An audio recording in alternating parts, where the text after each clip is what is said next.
네, 안녕하세요. 장정은입니다. 오늘 동영상에는 상담자들이 상담을 진행할 때 간과하기 쉬운 두 가지 점들에 대해서 살펴보도록 하겠습니다. 이 영상은 상담자뿐만 아니라 또 마음을 이해하고 싶은 분들에게 모두 도움이 될 수 있다고 생각이 됩니다. 제목은 어렵습니다. 상담자의 역전이. 역전이 이 짧은 동영상 안에 어떻게 정의 내릴 수 있겠냐마는 그냥 상담자가 내담자에 대해서 경험하는 느낌이다. 네, 상담자가 내담자에 대해서 다양한 느낌을 가질 수 있어야 합니다. 특별히 상담자의 주관성을 강조하는 현대 정신분석 학파들에서는 상담자가 주관이 있어야 합니다.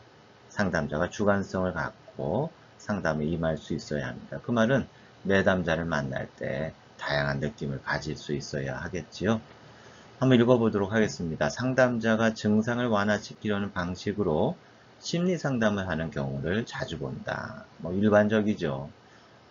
일반 상담에서는 내담자를 증상을 가진 사람, 뭔가 도와줘야 되는 사람으로 생각할 수가 있는데, 이게 이제 대화 상담의 어떤 중요한 전체로서 내담자를 보는 것이 아니라 증상으로 보는 거죠.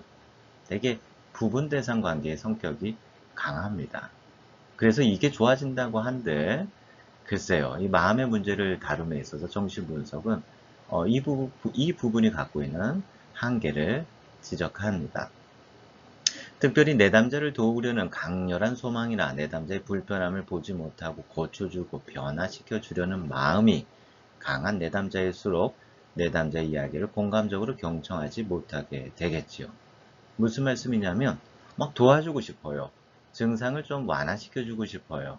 불편함을 보니까 참지를 못하겠어요. 문제를 해결하지 못하겠어요. 이런 경우에는 이 상담자의 배경이 있습니다. 이전 직업이 있거나 혹은 상담자의 양육 배경에서 부모들이 너무 지나치게 문제 해결 중심으로 정서를 읽어주기보다는 문제를 해결해야 돼요. 문제를 밝혀내어서 해결해야 됩니다. 모자란 부분은 학원을 다녀서 채워야 하고 이런 양육 배경에서 자란 상담자는 마음이 조급할 수밖에 없습니다. 내담자를 보면은 도와주고 싶은 거예요.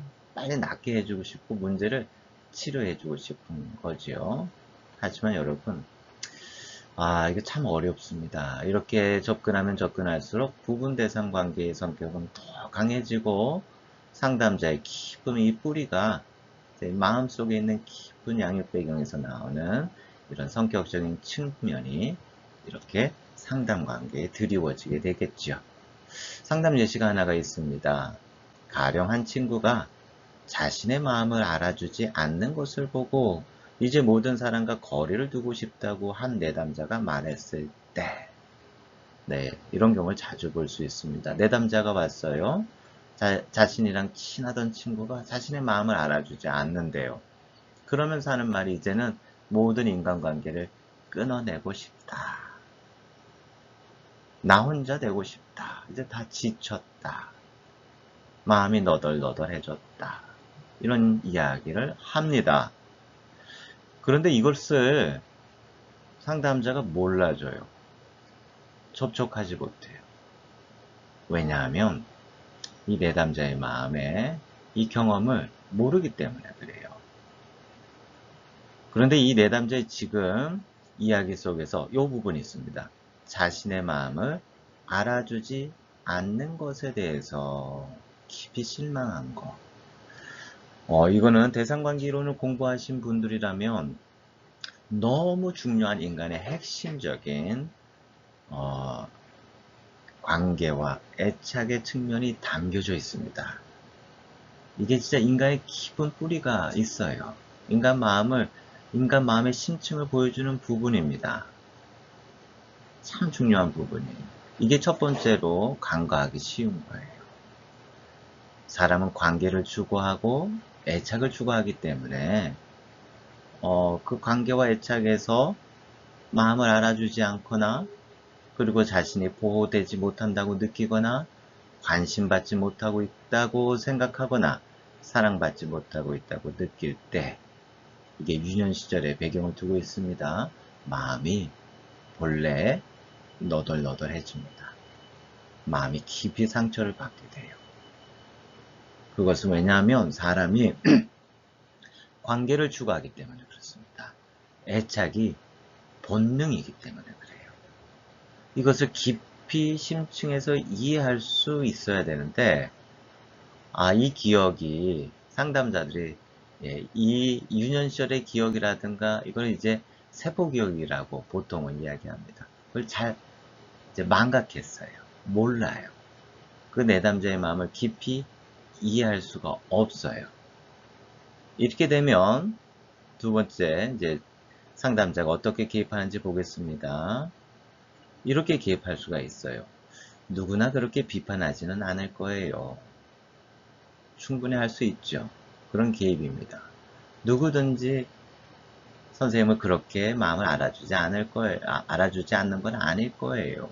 다른 사람들은 선생님을 관심 갖고 사랑해 줄 수 있을 거예요. 뭐 이렇게 안심시키기, 뭐 희망을 줄 수 있다고도 생각합니다. 개입할 수 있어요. 하지만 공감하지는 못하고 있죠. 친구에게 상처받았다는 것을 이야기해 봤어요.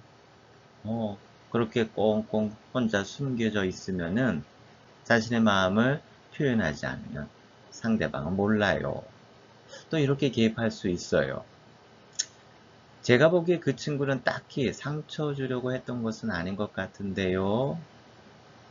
네, 이렇게 현실 검증하기. 뭐 이런 개입들을 실제로 교과서에서 배우지만 첫 번째는 그 인간 마음속에 있는 애착과 관계에 대한 본능에서 나오는 그 대상관계의 성격을 잘 이해하지 못하고 있다. 두 번째는요, 저는 이렇게 말씀드리고 싶습니다. 이런 개입은 별다른 효과가 없습니다. 그렇게 내담자에게 좋은 도움이 될 수가 없어요. 왜죠? 일단 부분 대상 관계 성격도 있겠지만 지금 이 상담자의 개입은 꼭 그렇지는 않다. 너무 단면만 보지 말아라. 전체를 봐라. 라는 그런 멜라니 클라인으로 말하자면 우울자리의 측면에서 내담자에게 지금 충고하는 거예요. 개입하는 거예요.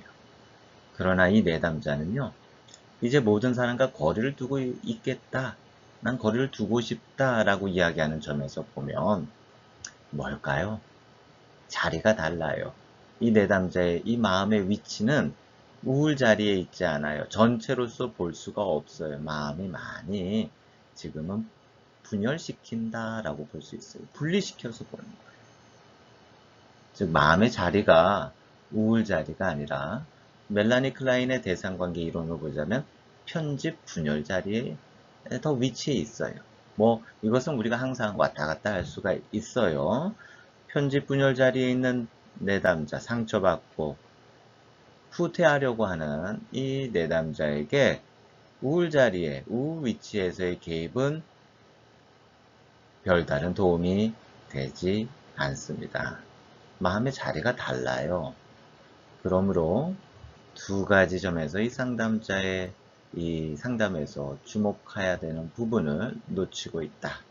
첫 번째는 자신의 마음을 알아주지 않는 것이라고 묘사했을 때에 그 지점에 있는 인간의 깊은 애착과 관계에 대한 이 본능의 측면을 상담자는 몰라주고 있다. 두 번째는 어떻습니까? 두 번째는 바로 마음의 이 자리, 위치가 다르다.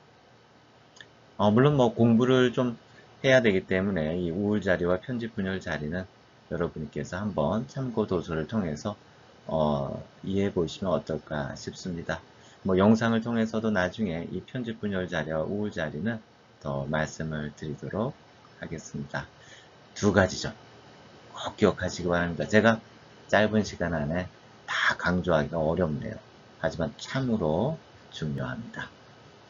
오늘 하루도 좋은 하루 보내시기 바랍니다.